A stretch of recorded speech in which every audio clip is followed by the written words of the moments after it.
آپ پہلے سے کسی شک و شبے میں تھے کہ میرے ساتھ کچھ برا ہوگا؟ یہ واقعہ تو بتائیں کیسے ہوا؟ بالکل، میرا پہلے بلیو نہیں تھا اس چیز پہ کہ یہ جو کہتے ہیں نا کہ چھٹی حص ہوتی ہے، ٹھیک ہے جی. جس دن میرا ایکسیڈنٹ ہوا نا اس دن میری روٹین تھی، میں 7-8 کے درمیان ڈیوٹی پہ چلا جاتا تھا شام کو. لیکن اس دن میرے ساتھ کچھ ایسا ہوا ہے کہ شاید میں نے اس دن رات کا کھانا بھی نہیں کھایا اور میرے دل میں کچھ تھا کہ پتہ نہیں کچھ ہونے والا ہے. میں ماں جی سے بھی کہنے لگا یار کہ میں نے آج نہیں جانا، لیکن ڈیوٹی ہے، بندے کو جانا پڑتا ہے. جی جی. ادھر پہنچا ہوں تقریباً 10 بجے کے قریب. میرے کچھ دوست ہیں، کولیگ ہیں، وہ ان کے ساتھ کافی گپ شپ کی، گیا وردی چینج کی. تو دوست جب ڈیوٹی کا ٹائم ہوا ہمارا تو وہ کہنے لگے چلو یار ڈیوٹی پہ چلتے ہیں. ابھی اللہ جانتا ہے کہ اس دن میں یہ کہنے پہ مجبور ہو گیا، حالانکہ میں بڑا پنکچوئل ہوں ڈیوٹی پہ، ٹھیک ہے جی، بڑا شوق سے ڈیوٹی کرنا پسند کرتا تھا. اس دن میں نے ان کو باہر کہا کہ یار آج میں ڈیوٹی پہ نہیں جاؤں گا، آج پتہ نہیں کیا فیلنگ ہو رہی ہے مجھے، آج مجھے نہ چھیڑیں پلیز، آج آپ لوگ جائیں ڈیوٹی کریں، میں نہیں آج جاؤں گا. چلے گئے دوست یار بات مان کے. 1-1.5 گھنٹہ گزرا ہوگا تو دوبارہ انہوں نے میرے ساتھ رابطہ کیا کہ یار کسی کی کال آ رہی ہے، آپ کا جانا ضروری ہے. تو میں گیا. اس وقت بھی میرے اندر کچھ عجیب سی فیلنگ تھی، پتہ نہیں، دل بے چین تھا بہت زیادہ. دینے سے تھوڑا آگے جی ٹی روڈ پہ ہی گاڑی روکی ہم نے، ادھر بھی میں باہر واک کیا. بڑی کچھ فیلنگ تھی، پتہ نہیں کیا تھا، وہ میں بیان نہیں کر سکتا اپنی الفاظ میں. خیر ادھر سے ہم بیٹھے، گاڑی میں بیٹھے اور جانب سوابا گشت شروع کر دی. میں ایز اے ڈرائیور تھا. تو ڈومیلی موڑ کے پاس جہاں پر zigzag G T road ہے نا، تو ادھر شاید 15 سے 20 منٹ کی ڈرائیو کی ہوگی ہم نے، تو ایکسیڈنٹ ہو گیا. ایکسیڈنٹ سے پہلے تو میں بالکل ایک الحمدللہ توانا شخص تھا، لیکن جب میری 3 سے 4 بجے کے بعد آنکھ کھلی، اللہ اکبر، تو مجھے بتایا گیا کہ آپ، کسی نے کہا کہ کچھ بھی نہیں ہے، کسی نے کہا کہ اس کا MRI ہوگا، CT اسکین ہوگا، کچھ ہوا. ریفر کر دیا گیا راولپنڈی CMH. اللہ اکبر. ادھر میں گیا سر، تو ڈاکٹر نے مجھے کہا کہ آپ کیا سمجھتے ہو کہ کیا ہوا تمہارے ساتھ؟ میں نے کہا میری معمولی سی انجری ہے، انشاءاللہ آپ علاج کرو گے، 2-4-6 مہینے کے بعد میں انشاءاللہ ڈیوٹی پہ دوبارہ روانہ ہو جاؤں گا. تو وہ میجر رینک کا ڈاکٹر تھا، تو اس نے نا میرے بھائی کو بولا کہ اس کو باہر لے جاؤ، اس کو آپ نے بتایا کچھ نہیں ہے. میں نے کہا کیا انہوں نے بتانا تھا مجھے؟ وہ کہتا کچھ نہیں، آپ باہر چلے جاؤ. میرے بھائیوں کو واپس بلایا. 15 سے 20 منٹ کا گیپ تھا. بھائی آئے، مجھے اتنی حسرت بھری نگاہوں سے دیکھنے لگ گئے. شاید میں پھر بھی نہیں سمجھا تو لے گئے. آپریشن ہوا. وہ 2 ہفتے میری زندگی کے بہت ہی کٹھن دن تھے. جب آپریشن کے بعد 3 سے 4 گھنٹے کا آپریشن تھا سر. یہ ایک بات ہے جو میں ابھی آپ کے میرے ذہن میں آ گئی، آپ کو بتانا چاہوں گا کہ آپریشن میرا نا 3:30 سے لے کے نا 7:30 بجے تک شام کو ہوا. ٹھیک ہے، میرے گھر والے بتا رہے تھے، میرے دوست یار، کہ جب مجھے آپریشن تھیٹر سے باہر لے آیا گیا نا تو میں بے ہوش تھا، لیکن میرے زبان پہ تھا الحمدللہ الصلاۃ والسلام علیک یا رسول اللہ وعلی آلک واصحابک یا. یہ میں ریپیٹ کر رہا تھا درود پاک. مجھے گھر والوں نے بتایا، مجھے اس وقت نہیں تھا پتا.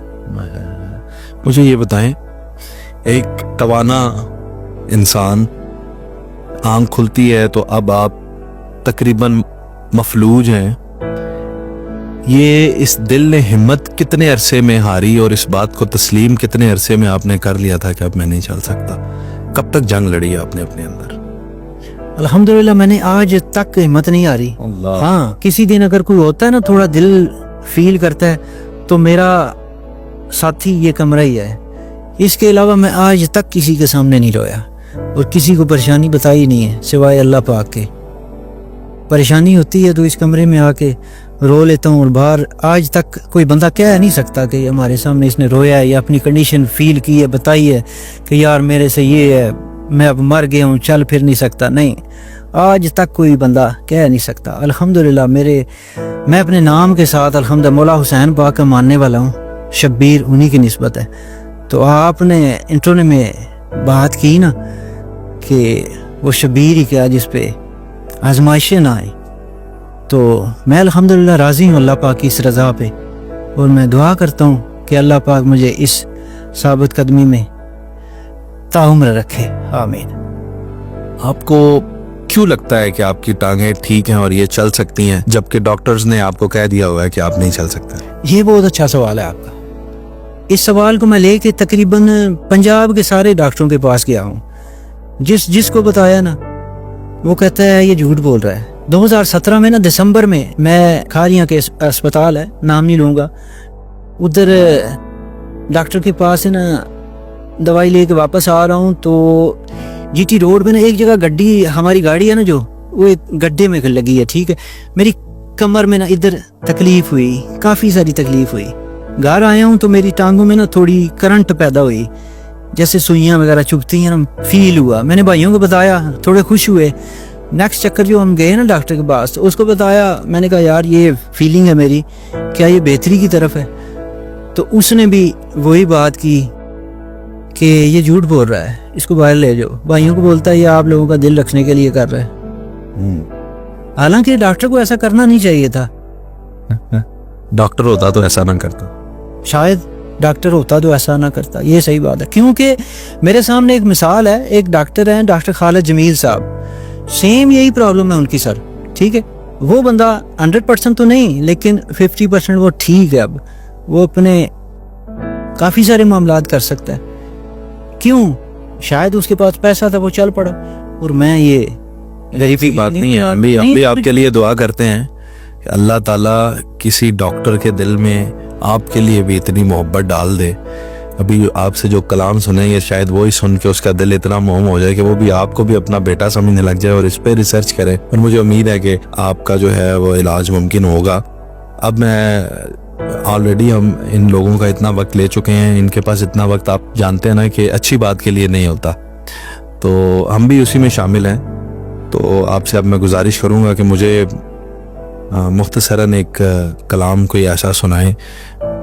میں کوئی فرمائش نہیں کروں گا اور کچھ بھی نہیں آپ سے کہوں گا, بس مجھے وہ سنا دیں جو آپ کے دل کے قریب ہے, اور جو آپ کے دل کے قریب ہوگا وہی ہمارے دلوں پہ لگے گا انشاءاللہ تعالی. اکھیں سوہنے نوائے نی او جے تیرا گزر ہووے, اکھیں سوہنے نوائے نی او جے تیرا گزر ہووے, آکھی سوہنے نو آئے نی جے تیرا گزر ہووے, جے تیرا گزر ہووے, میں مر کے بھی نہیں مردا جے تیری نظر ہووے, میں مر کے بھی نہیں مردا سونیاں جے تیری نظر ہووے. اور دم دم نال ذکر کراں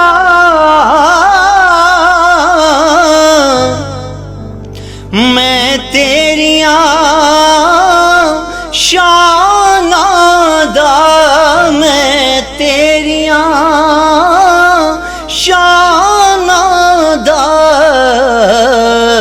تیرے نام تو وار دیاں جنی میری عمر ہووے, تیرے نام تو وار دیاں جنی میری عمر ہو. اور دیوانے بیٹھ رہو محفل نوں سجا کے تے محفل نوں سجا کے تے شاید میرے آقا دا ایتھوں بھی گزر ہووے شاید میرے آقا دا ایتھوں بھی گزر ہووے۔ سبحان اللہ جی، اللہ تعالیٰ آپ کو اس کا اجر بھی دے، اور سننے والے لوگوں سے درخواست یہی ہے کہ آپ جانتے ہیں آپ نے کیا کرنا ہے، اس میں اپنا حصہ ضروری نہیں ہے کہ اسی طرح سے ڈالا جا سکے کہ آپ تلاش کریں کسی ڈاکٹر کی یا کسی اور مد میں، لیکن آپ یہ ضرور کر سکتے ہیں کہ اسے شیئر کر دیں اپنے دوست احباب تک۔ ہو سکتا ہے کہ آپ جس کے ساتھ شیئر کر رہے ہیں، جس واٹس ایپ گروپ میں کر رہے ہیں، وہاں پہ کوئی قابل ڈاکٹر موجود ہوں۔ ان کی ٹک ٹاک کا جو اکاؤنٹ ہے، آئی ڈی ہے، وہ بھی ہم شیئر کر رہے ہیں اسکرین پہ، وہاں پہ بھی آپ انہیں جو ہے وہ ضرور سنیں جا کے اور سپورٹ کریں۔ اصل میں میں آپ کو کیا اس سے زیادہ کہوں کہ جن لوگوں کو آپ سپورٹ کرتے ہیں، فیملی بلاگرز ہوں یا دیگر جو تفریح سے وابستہ لوگ ہوتے ہیں، کانٹینٹ کریٹرز، وہ تو آپ کی محبتیں ڈیزرو کرتے ہی ہیں، لیکن میں یہ سوال پوچھتا ہوں، کیا ہمارے شبیر بھائی جیسے لوگ زیادہ ڈیزرو نہیں کرتے کہ ہم انہیں فالو کریں اور انہیں سنیں اور انہیں سپورٹ کریں اور انہیں کریٹر بنائیں اور اتنا بڑا بنائیں کہ یہ اپنا علاج خود کروا سکے؟ یہ سوال بھی ہے اور التجا بھی۔ خیال رکھیے گا۔